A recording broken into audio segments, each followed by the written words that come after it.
By Monday morning, Daniel had transformed his dining room into a war room. Property deeds spread open, neighborhood bylaws highlighted, laptop open to state utility laws. Each discovery only fueled his determination. He dialed the HOA office with trembling fingers. Oakwood Hills HOA. "This is Marjorie," chirped the overly cheerful voice. "This is Daniel Morgan. Someone authorized digging in my yard without permission.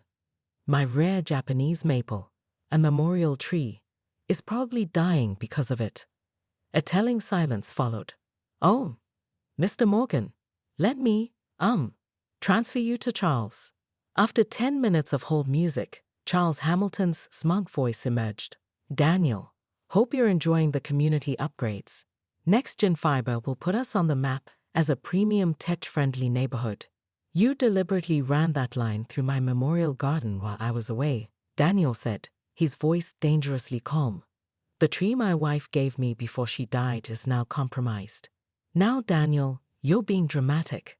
The board voted unanimously. "We have easement rights. Not without notification and consent. And certainly not deliberately routed through the most sensitive part of my property." Charles's tone shifted to icy condescension. "Well, perhaps if you attended meetings instead of playing in the dirt, you'd have known. Besides, one tree hardly matters compared to community progress." Daniel's next calls revealed the disturbing truth. Board members claimed they'd been told Daniel had given verbal approval. NextGen's project manager admitted they'd been directed to complete his property first to avoid complications. The city permits office couldn't find proper documentation for work on his specific lot. Most tellingly, when Daniel visited his neighbors, he discovered everyone else's fiber lines had been neatly installed along property boundaries. Only his cut destructively through the center of his yard. By Friday, Daniel's attorney confirmed his suspicions. This wasn't bureaucratic oversight. It was targeted malice disguised as community improvement. But the attorney's confirmation came with a sobering assessment. "We could file an injunction, but courts move slowly. By the time we get a hearing, your tree might already be beyond saving." Daniel rubbed his temples, the week of bureaucratic circles taking its toll. "So I just have to accept this?" "I didn't say that," his attorney replied carefully. "I'm merely outlining the official channels. What you choose to do on your own property is, of course, your business." The cryptic response hung in the air as Daniel drove home, mind racing. Upon returning, he found a glossy next-gen fiber door hanger congratulating him on his upgraded property. Inside was a form retroactively requesting permission for the installation they'd already completed, with a $150 premium installation fee already added to his HOA dues. That evening, Daniel walked his garden in the fading light, documenting every disruption with his camera. The Japanese maple's condition had visibly worsened, its once vibrant leaves now curling and discolored at the edges. He gently touched one of the branches, remembering how Ellen had described the tree's future growth when they planted it together. "It'll outlive us both," she'd said, smiling despite her illness. "A little piece of our love story that keeps growing." His phone buzzed with a text from Todd, his next-door neighbor. "Charles just sent an email blast about resistance to community improvements. Says some homeowners are selfishly impeding progress. Doesn't name you, but everyone knows who he means." Daniel checked his inbox and found the message, laden with thinly veiled accusations about certain residents who prioritize personal gardening hobbies over collective advancement. The email ended with a reminder about HOA fines for interference with community infrastructure. The implied threat was clear. Charles was not only doubling down, he was rallying the community against Daniel. His phone rang again. It was the arborist he consulted about saving the maple. "Mr. Morgan, I've reviewed your photos. I need to be honest. The damage to the roof system is severe. With the cable running where it is, the tree's chances aren't good. We could try some interventions. But as long as that line remains," the specialist's voice trailed off.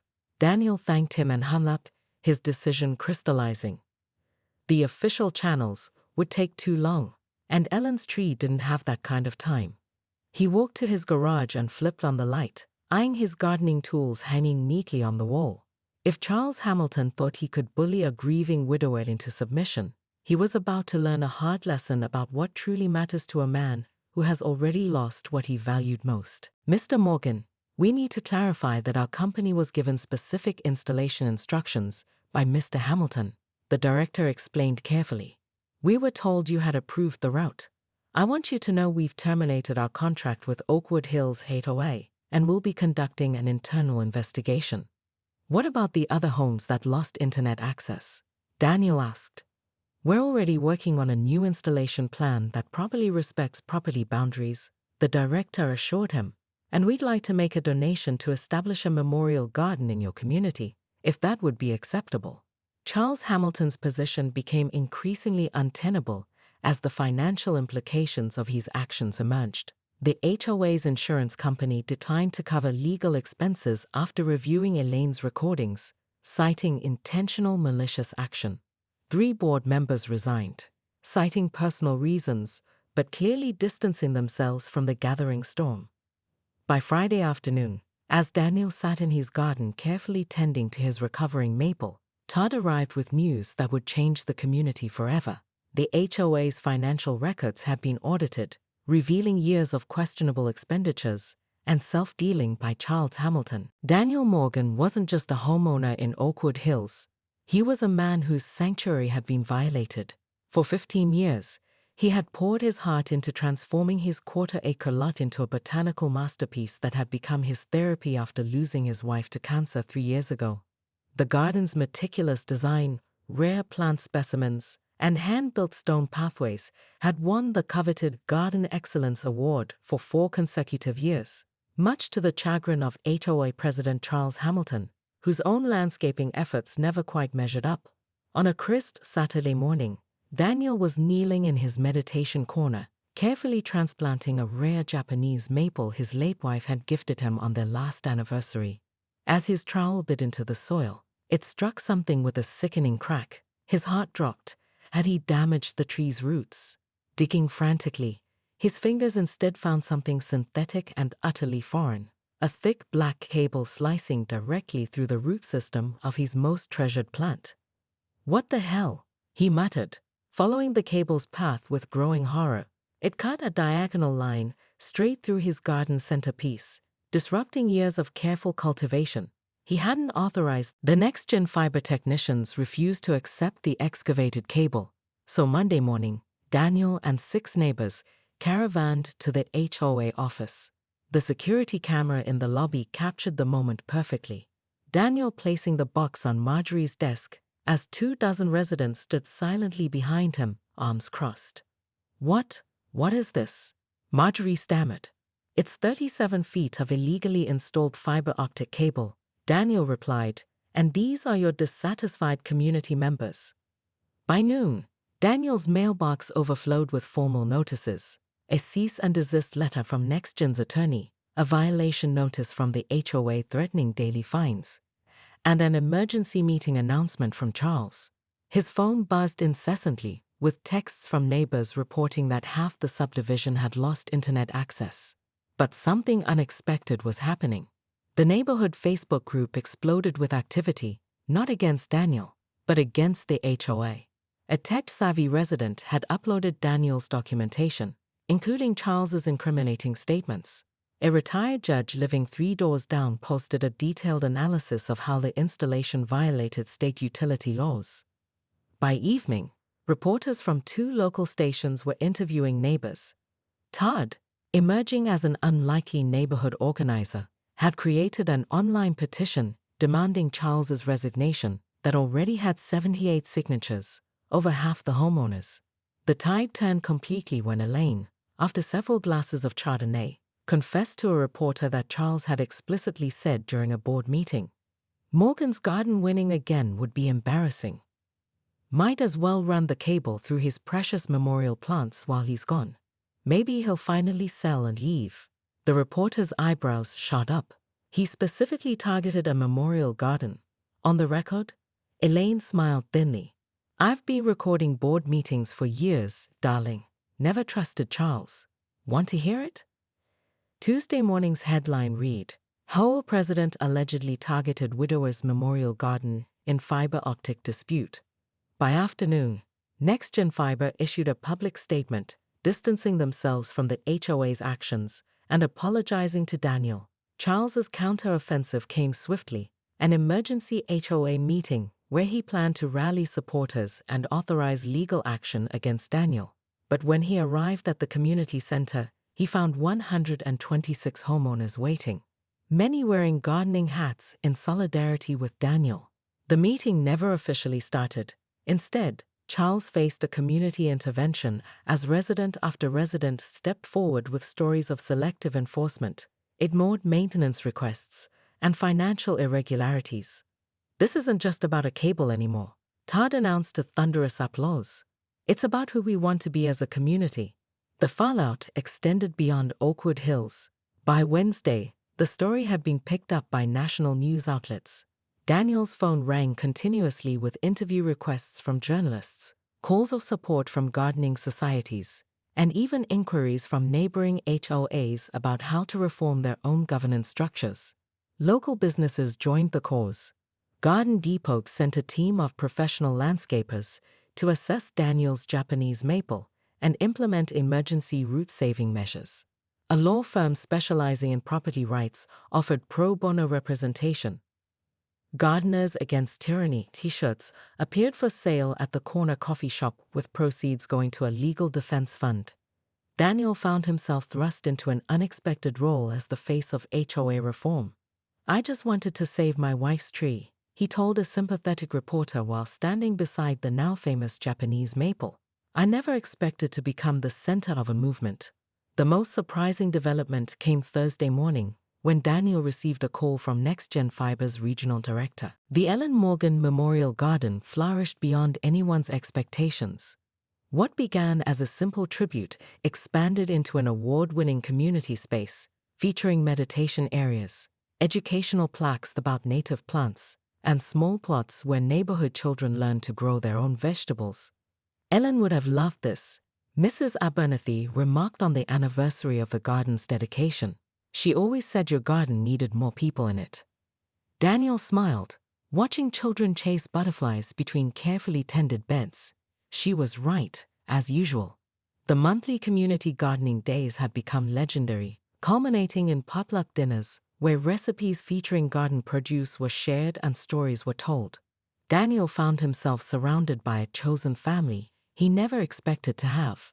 "You know," Todd said one evening as they locked up the garden shed after a productive day, "I never understood why you fought so hard until we started this place. Some things are worth disturbing the peace for." Daniel nodded, looking at the thriving space that had grown from conflict. "The HOA thought they were burying a cable," he said. "They never realized they were planting a seed." The mediation room felt too small for the tension it contained. Daniel sat with his attorney across from Charles and the HOA's legal team, with NextGen Fiber representatives nervously positioned at the end of the table.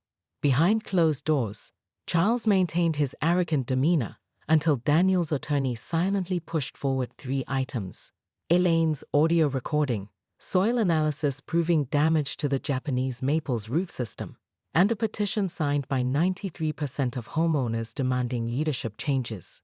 "My client is prepared to file civil charges for property damage, emotional distress, and violation of utility laws," his attorney stated calmly.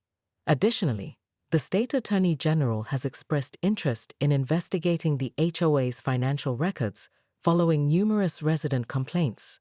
Charles's face drained of color. The HOA's attorney requested a private consultation, and when they returned 30 minutes later, Charles wouldn't meet Daniel's eyes. The settlement was comprehensive. Charles would resign immediately. The HOA would cover full restoration of Daniel's garden by a master landscaper specializing in Japanese maples. NextGen would reinstall fiber optic lines throughout the neighborhood following proper protocols, with homeowners having final approval on placement. Most significantly, the HOA bylaws would be completely restructured with legal oversight to prevent future abuses of power.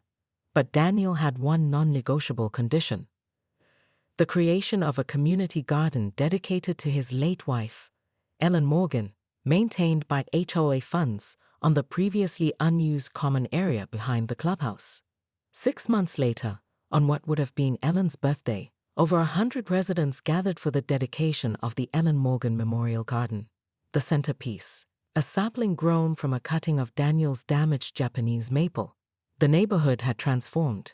The newly elected HOA board, with Todd as president, implemented transparent governance practices. Monthly community workdays in the Memorial Garden became social events that strengthened neighborhood bonds. Even Elaine, now sober for 3 months, had become the community's unofficial historian, documenting the revolution sparked by one man's stand. As Daniel knelt in the soft earth of the Memorial Garden, planting spring bulbs alongside neighbors he now called friends, a teenager asked him, "Was it worth it? All the trouble over a cable?" Daniel looked around at the thriving community and the garden dedicated to his wife. "It was never about the cable," he said, gently tamping soil around a tulip bulb. "It was about standing up for what matters. Sometimes the deepest roots aren't visible until someone tries to cut through them." Across the garden, the damaged Japanese maple, against all odds and expert predictions, had survived and put forth new growth, its scarred trunk now embraced by a circle of protective stones placed by neighborhood children. "The best gardens," Daniel added with a smile, "grow in disturbed soil." What Daniel never expected was how the ripple effects would extend far beyond Oakwood Hills. The case became required reading in property law courses at the State University. 3 neighboring communities used their reform model to restructure their own HOAs. The state legislature even introduced a homeowners' Bill of Rights, inspired by the incident, with Daniel testifying at committee hearings. Charles Hamilton had moved away shortly after the settlement, selling his house at a loss. The last Daniel heard, Charles was living in a high-rise apartment with no garden, just concrete as far as the eye could see. There was a certain poetic justice in that. The physical scars in Daniel's garden gradually healed as seasons passed. The trench where the cable had been became a vibrant new bed of native wildflowers, Ellen's favorites. The Japanese maple, though permanently altered in its growth pattern, developed a unique character, with one strong branch reaching dramatically toward the sky, in what Daniel liked to imagine was a gesture of defiance and survival. On quiet evenings, Daniel would sit beneath its spreading canopy, sometimes reading aloud to Ellen as he used to do during her illness. The pain of her absence never fully disappeared, but it had transformed into something more bearable, intertwined with the new connections he'd formed with his community. Daniel spent a sleepless night weighing his options. Legal action would take months, during which his beloved tree would continue declining. By dawn, he'd made his decision. He waited until the NextGen Fiber offices opened and made one final call. "This is Daniel Morgan from Oakwood Hills. Your cable was installed without my consent. I'm removing it today. Send someone to collect it, or I'll deliver it myself." The customer service representative sputtered in confusion. "Sir, you can't just." "Watch me," Daniel said quietly, and hung up. Within 30 minutes, his security cameras caught 2 NextGen vans and Charles Hamilton's luxury SUV screeching to a halt outside his home. Daniel calmly walked outside wearing gardening gloves, a wide-brimmed hat, and a body camera clipped to his shirt. "Mr. Morgan, cease and desist immediately," Charles bellowed, marching across the lawn. "This is vandalism and destruction of community property." Daniel turned on his garden hose, careful to keep his body camera recording. "Please step off my private property, Mr. Hamilton. You're trespassing." The NextGen technicians hesitated, clearly uncomfortable. Daniel addressed them directly. "Your company installed infrastructure without proper permits or homeowner consent. I have documentation. I'm exercising my legal right to remove unauthorized equipment from my property." As Charles continued shouting threats, neighbors began emerging from their homes, many holding up phones to record the confrontation. Daniel remained eerily calm, retrieving his garden tools. "You destroy that cable, and you'll regret it," Charles threatened, his face purpling. Daniel looked him directly in the eyes. "You destroyed something irreplaceable to me out of petty jealousy. Now you can watch me take back what's mine." For the next 3 hours, Daniel meticulously excavated the cable while a growing audience watched. The next-gen technicians eventually returned to their vans, unwilling to intervene without clear legal standing. Charles stormed off after neighbors began openly questioning his authority. By mid-afternoon, 37 feet of fiber optic cable lay coiled in a box labeled Returning to SENDAR. Yun AUTORISEDNSTALHTIR. Attached was a USB drive containing all his documentation, including Charles's damning admission about routing the cable through his garden deliberately. What Daniel hadn't expected was the crowd's reaction. Todd, his normally reserved neighbor, approached with a dozen others. "We've been talking," Todd said. "Some of us are tired of Charles running this neighborhood like his personal kingdom. What happened to your garden isn't right." As the group nodded in agreement, Daniel realized he hadn't just dug up a cable. He'd unearthed a neighborhood revolution. The excavation itself had been painstaking work. Daniel had carefully marked the cable's path with orange surveyor's flags before beginning, ensuring he wouldn't cause additional damage to his beloved plants. With surgical precision, he used a small hand trowel to expose the black cable inch by inch, documenting each section with photographs. Mrs. Abernathy from across the street had brought him ice water around noon. "My Harold would have done exactly what you're doing," she told him, her eyes misty. "Charles fined us last year for planting tulips without approval." Tulips? In our own yard? As Daniel worked, more stories emerged. The Patels had been denied permission to install a swing set for their twins. The Rodriguezes had received violation notices for their holiday decorations 3 years running. The pattern was unmistakable. By 2 o'clock, a neighborhood potluck had spontaneously formed on the sidewalk. Folding chairs appeared, along with coolers of drinks and plates of sandwiches. Children played in adjacent yards, while their parents exchanged stories of HOA overreach. "I had no idea everyone felt this way," Daniel said to Todd as he carefully extracted the cable from around his Japanese maple's roots. He was using a dental pick borrowed from Rebecca, a dental hygienist from the end of the block, to separate the synthetic material from the delicate root structure. "Nobody wanted to be the first to speak up," Todd explained. "Charles has a talent for making people feel isolated, like they're the only ones with complaints. But seeing you stand up to him," he gestured to the impromptu gathering, "well, it's given people courage." As Daniel finally severed the cable at his property line, a spontaneous cheer erupted from the watching neighbors. Several people took photos as he coiled the black snake-like cable into the cardboard box. "What happens now?" asked Mrs. Abernathy, voicing the question on everyone's mind. Daniel carefully secured the box with packing tape. "Now we return what doesn't belong in my garden. And then," he looked around at the faces watching him, "no longer strangers but allies. Then we reclaim our neighborhood."